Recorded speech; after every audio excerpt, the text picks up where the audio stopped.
la economía española hoy en los años 60. Los años 60 fueron el milagro español, el despegue. Y fue pasar de la guerra y la posguerra pues, a una nación, no voy a decir rica, pero sí importante. Hoy las diferencias son enormes. Pero si nos lo ponemos a pensar un poco detenidamente, también las similitudes son muy grandes. Y es lo que quiero analizar en este vídeo y compartir contigo. Si me acompañas...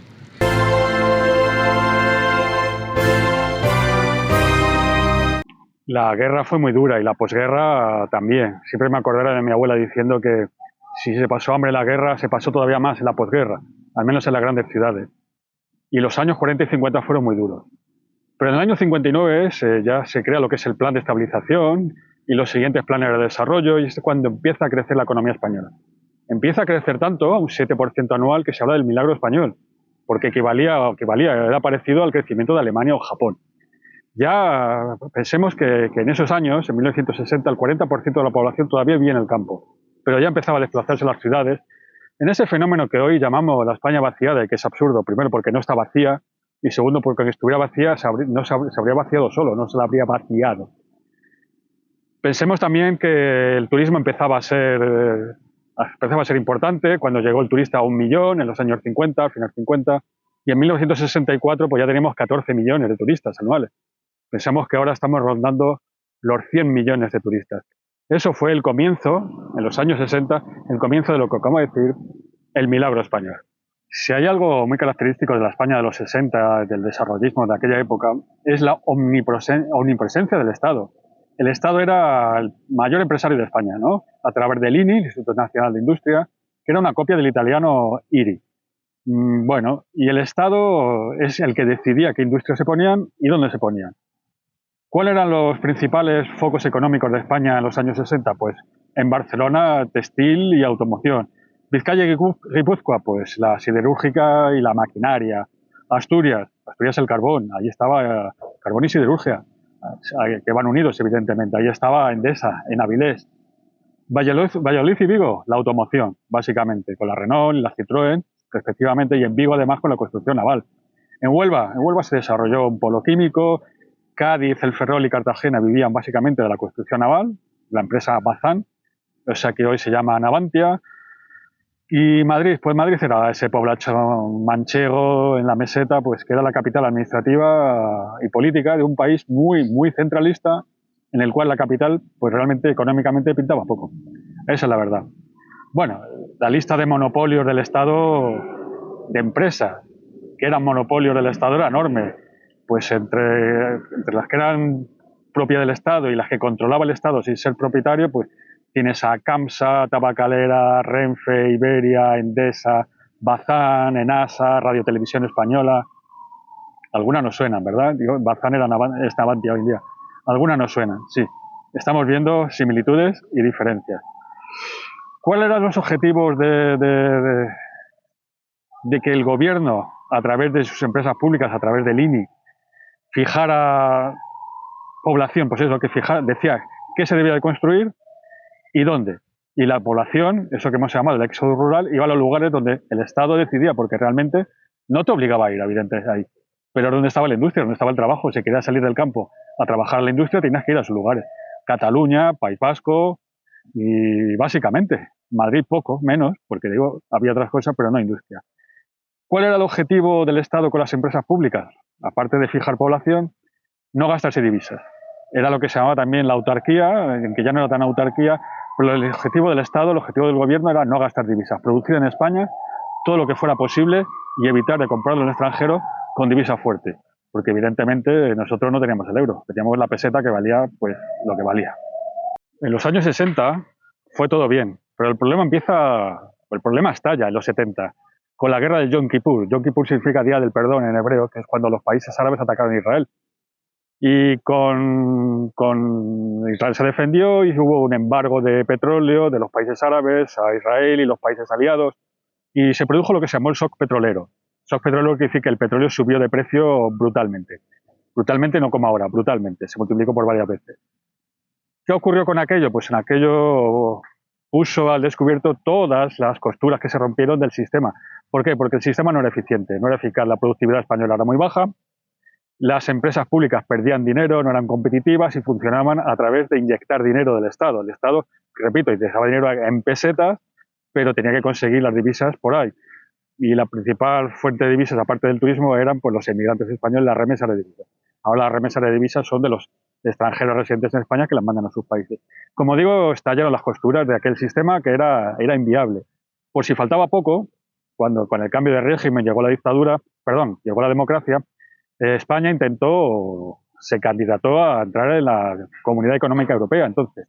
Y uno de los requisitos para estar en ese club tan selecto era no dar ayudas a las empresas y acabar con los monopolios. No dar ayudas a las empresas es un poco relativo, pero bueno, desde luego no como se hacía en España con el INI y había que desmontar todo aquello. Aquello no funcionaba. No funcionaba. El sistema ese valió para lo que valió en aquellos años. La productividad era muy baja. El 7% que se crecía todos los años era porque los españoles trabajábamos mucho, trabajaban. Yo también era un crío con los 60.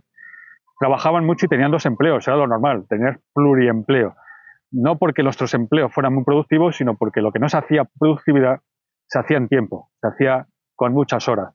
Ese era el sistema que falló en los 60, funcionó en los 60 y falló en los 70, cuando la guerra del Yom Kippur y el embargo y el shock petrolero, que ese fue la excusa, él fue el detonante, el catalizador, podía haber sido cualquier otro. El sistema ya no funcionaba, no daba más de sí, no era un sistema viable. Como digo, en los años 60 todo iba bien, en el 70 estallaron las costuras y aquello acabó pues con cierres masivos, con cierre de las siderúrgicas, cierre de las minas, por gran parte, y los que tenemos una edad pues todavía guardamos en la retina las imágenes aquellas de televisión pues, de los obreros cortando carreteras, la policía antidisturbios tirando botes de humo. Aquello acabó como tal. ¿Cómo estamos ahora? Pues 40 años después.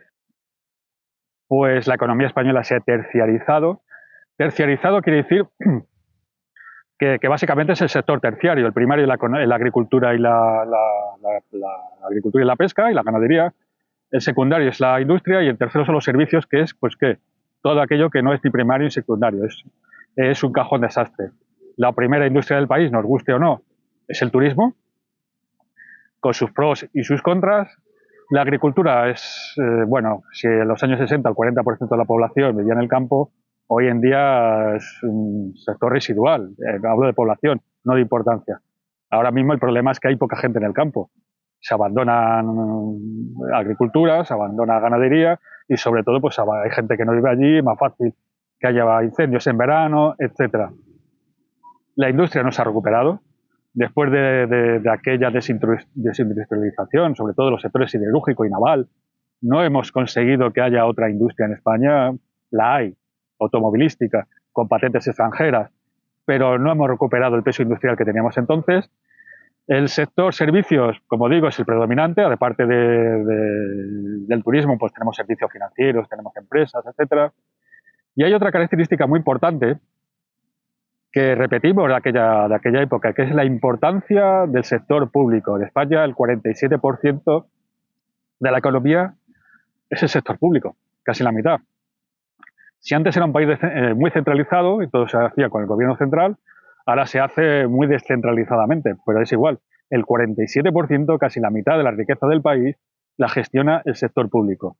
¿Qué quiere decir eso? Bueno, pues que el dinero que va al sector público se detrae del sector privado. Ya no estoy hablando de impuestos, ya estoy hablando de que empresas, etcétera, tienen menos, empresas y particulares, tenemos menos dinero para invertir, para gastar, para emprender, porque se lo lleva el sector público. Repito, eso no estoy diciendo ahora mismo ni que sea ni bueno ni malo, simplemente estoy exponiendo un hecho. Y otro problema que tenemos, y que también heredamos, que no hemos conseguido resolver, es la baja productividad. ¿Qué es la productividad? Es algo también de lo que habla mucha gente. Pues la productividad, ¿cómo se mide? Se mide el PIB de un país partido por el millones de horas de trabajo, ¿no? Sumas los millones de horas de trabajo de todos los trabajadores y el PIB lo divides entre ellos. Y es bajo. La productividad en España es baja respecto a la de la Unión Europea y ya de por sí la de la Unión Europea es baja respecto a la de Estados Unidos. Es decir, la productividad en España es muy baja. Hay que trabajar muchas más horas para producir lo mismo que produce otro país europeo y muchísimas más para lo que produce un estadounidense. ¿Por qué? Hay diferentes motivos, ¿no? La educación es un factor importante, los instrumentos, la tecnología, la implementación de la misma, la seguridad jurídica, como digo, el papel del Estado. Ese sería otro debate. Pues la situación española en este momento es tal como la estoy diciendo, tal como acabo de decir en estos puntos. ¿Cuáles son hoy en día las cicatrices de aquella reconversión, aquella que se produjo en los años 80, cuando, hablando del shock petrolero, al final se produjo aquella reconversión, que era cerrar industrias, y acabo de mencionar, bueno, creo que acabo de mencionarlo, la retina. En la retina tenemos muchas personas que tenemos unos años, pues las imágenes de televisión de los obreros cortando carreteras y los antidisturbios lanzando botes de humo. Aquello fue la reconversión, que se cerró, pues por cierto, se le pagaron pensiones muy generosas a aquellas personas con 50 años. No lo critico, no lo comento, pero la reconversión industrial, la reconversión minera. ¿Cuáles son las cicatrices de aquello? Bien, hay regiones, hay lugares, como Asturias o la Bahía de Cádiz, que no se han repuesto de aquello. Siguen, Asturias y la Bahía de Cádiz siguen viviendo básicamente del dinero público. Pues de pensiones, de funcionarios, de empleos públicos. No han conseguido encontrar otro modelo después de 40 años de aquella reconversión. La industria que se fue nunca volvió a esas zonas. Y hay otras zonas que, aunque no están así, tampoco han acabado de superar la economía, el modelo económico de los años 60. Por citar casos que han experimentado un gran cambio de la economía de los 60 y la reconversión de los 80 a hoy en día, a 2026, el primer caso y el más importante es el de Madrid, y supone una paradoja.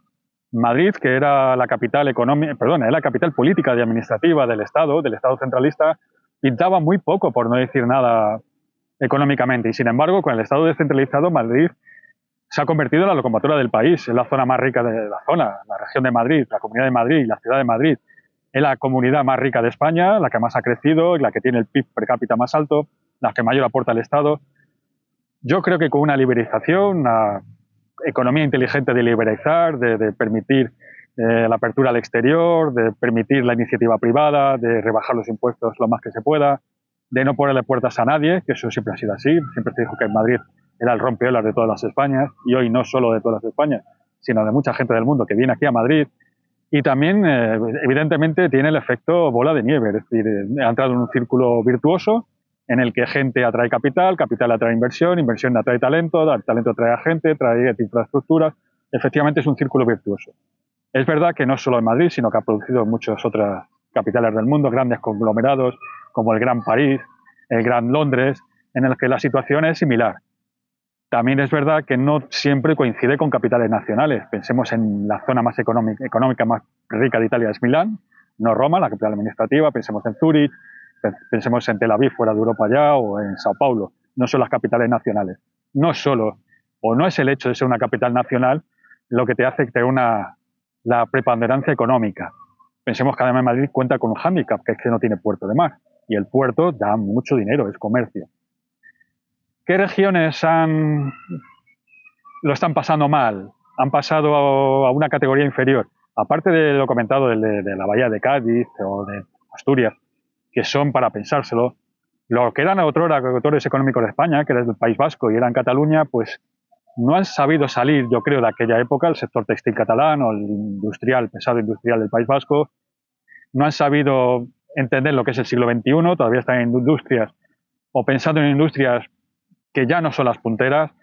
No sé si se han dado cuenta de la competencia exterior, y lo que sí yo veo, y lo veo desde lejos y cada uno me diga lo que quiera, son regiones que se han cerrado, se han ensimismado en sí mismas y no han visto que la apertura exterior es lo más importante. Otro punto de éxito, aparte de Madrid, pues Málaga. Málaga se ha convertido en un hub tecnológico, con la universidad, tirando de ello, con infraestructuras. Málaga tiene puerto, Málaga tiene aeropuerto, Málaga tiene AVE, Málaga tiene autovías, Málaga está perfectamente comunicada. En los años 60, Málaga era un poco más que un lugar de paso cuando ibas a la playa de Torremolinos. Hoy Málaga tiene una oferta cultural, por ejemplo. Málaga también tiene problemas. Hay una Málaga para los turistas y los inversores, y hay una Málaga para los malagueños, que no está desarrollada a la par de ninguna manera, para diferencia, por ejemplo, de Madrid, que sí se ha desarrollado más horizontalmente. Otros puntos, pues Valencia. Valencia, la Comunidad Valenciana, ya era ya era una región industrial. Valencia tenía zapatos, tenía textil, tenía huerta, pero digamos que estaba un poco desperdigada, estaba en clústeres económicos y cada uno iba un poco por su cuenta. Fue cuando llegó Ford, realmente cuando se produjo el gran salto de Valencia, como zona industrial, aparte de la agrícola agroalimentaria, ¿no? Pero sobre todo como zona industrial, y el puerto de Valencia como puerto de contenedores, uno de los más importantes del Mediterráneo. También hay que mencionar a Murcia, con su huerta, la huerta más rica de Europa, y su industria agroalimentaria, o zonas como Almería, con lo que se llama el mar de plástico, con los invernaderos, ¿no? Que consiguen exportar zonas, pues, productos hortícolas, pues prácticamente del desierto, ¿no? Con una tecnología del agua que es envidiable, que se puede estudiar en otros lugares. Es así, de cierto. Cómo se aprovecha el agua al milímetro en zonas como Huelva, perdón, como Almería. Me está yendo la cabeza. No salgo de Andalucía, pero se me está yendo la cabeza. Esos son los puntos que quería resaltar como ganadores, como perdedores y como los que se han quedado un poco atrasados. Cada uno tiene que pensar en soluciones y no en agravios o problemas, sino qué se puede hacer. Me refiero a cada uno, pues cada dirigente político de cada zona y los votantes que votan a los dirigentes. ¿Qué hay que hacer para seguir adelante? Como hemos visto, hay grandes diferencias, evidentemente, de la España de los 60 a la España de hoy. Pero por desgracia, y digo, es mi opinión, también hay grandes similitudes. Una es la enorme presencia del Estado, como he dicho, el 47% del gasto del Estado. Otra es la baja productividad. Otra es la dualidad territorial. Hay regiones que van muy bien, otras que van regular y otras que van pues menos que regular, llamémoslo así. Otra es la baja productividad. Otra es la intervención, la regulación. Recordemos que en aquellos tiempos prácticamente estaba prohibido despedir a la gente. Tienes un empleo para toda la vida. Echarte de una empresa era dificilísimo. Recordemos los alquileres que se modificó en los años 80 con la ley Boyer. Los alquileres no subían de precio y la inflación era altísima, porque entonces, ahora los impuestos son altísimos, entonces los impuestos eran muy bajos, pero se pagaba con inflación. Es decir, lo que el Estado no recaudaba con impuestos, emitía pesetas y eso provocaba una inflación de 2 dígitos. Todos esos son similitudes y ya sabemos cómo acabó aquello con el shock petrolero a partir del Yom Kippur, cómo puede acabar hoy. España tiene una diferencia enorme con respecto a aquella época y es que estamos en la Unión Europea y estamos en el euro. Yo soy un firme partidario de estar en la Unión Europea, de estar en primera división, en la Champions, con todos los problemas que tiene la Unión Europea, y soy un firme defensor de estar en el euro, tener una divisa fuerte que tiene algún inconveniente pero tiene muchísimas ventajas. Pero uno de los inconvenientes que está en la Unión Europea es que es un bálsamo, es indoloro, porque todos los errores que cometemos económicamente viene papá europeo y nos lo resuelve, nos da dinero. Nos lo da directamente, fondos Next Generation, nos compra nuestra deuda, nos hace préstamos blandos y no somos conscientes de las consecuencias gravísimas de los errores graves que cometemos, que es nuestra economía cerrarla, la gran intervención, la falta de seguridad jurídica, la baja productividad. Problemas que, como digo, arrastramos de los años 60, quizá porque la mentalidad del ciudadano español, del ciudadano medio, se moldeó en aquellos tiempos, y más que el problema de los políticos es que nosotros, los ciudadanos, tenemos la mentalidad aquella de que el Estado lo resuelve todo. Un INI gigantesco, y hemos pasado, pues, cuando se empezaron a privatizar empresas en los años 80 y más importantemente en los 90, con sus luces y sus sombras, ahora volvemos a nacionalizar, ¿no? Compramos parte, creo que el 10% de Telefónica, por ejemplo, una empresa que no es estratégica ni en España ni en ningún sitio, las telecos. ¿Por qué? Bueno, tampoco nos lo han explicado, pero son similitudes que dan que pensar. ¿Qué ocurriría si no estuviéramos dentro de la Unión Europea? ¿Estaríamos como en la Argentina pre-Milei? Eso es lo que tenemos que pensar de la España de 2026 respecto a aquella España que nos maravilla. Y sí, también otro mensaje, quiero darle un mensaje a aquellos que son nostálgicos del blanco y negro de aquella época. Lo de aquella época acabó mal, en los 70. Repito, la guerra del Yom Kippur fue simplemente el catalizador. Fue eso, pero podía haber sido cualquier otra circunstancia. La economía era insostenible como estaba entonces y la economía es insostenible tal como está ahora. Problemas como el de la seguridad social, que hice un vídeo, si quieres te dejo aquí el enlace para que lo veas, que ¿se puede decir que está quebrada? No sé si se puede decir, pero se puede pensar, ¿no?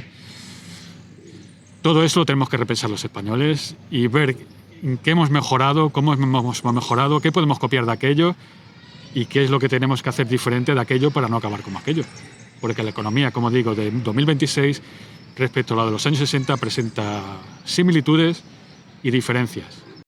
Este vídeo, como todos, lo que invita es a la reflexión. No se trata de adoctrinar a nadie, doy mi opinión, doy mis argumentos y lo que de verdad espero es que cada uno se forme la suya. Abramos un debate, que es lo más revolucionario que se puede hacer, y me lo dejas en comentarios. Dime en comentarios si te parece que has acertado, dime las similitudes que ves con aquella época, dime las diferencias, dime si te parece bien cómo va la economía española, cómo crees que podría mejorar.